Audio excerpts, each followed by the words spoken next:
Once upon a time, a university scholar went to visit Zen master Nan'in to learn about Zen. After they both sat down, Nan'in remained silent and simply served tea to the scholar. Nan'in picked up the teapot and began pouring water, which filled the cup quickly. But he continued pouring, and the tea overflowed from the cup, spilling onto the table. Confused by the continuous overflow of tea, the scholar couldn't understand what the Zen master was doing.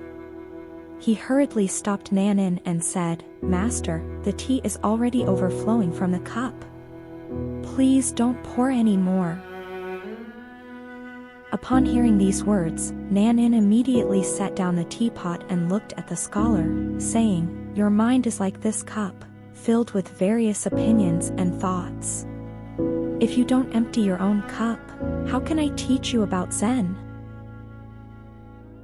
A cup that is already full of water cannot hold any more tea." Similarly, a person's mind that is filled with ignorant views will reject any new thoughts from entering. This story illustrates that in order to comprehend truth and attain genuine insight, we must first eliminate the clutter of distractions, delusions, biases, and preconceptions within our own minds.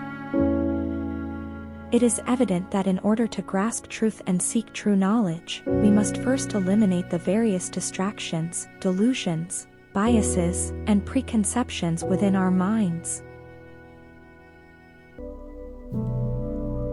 Thank you.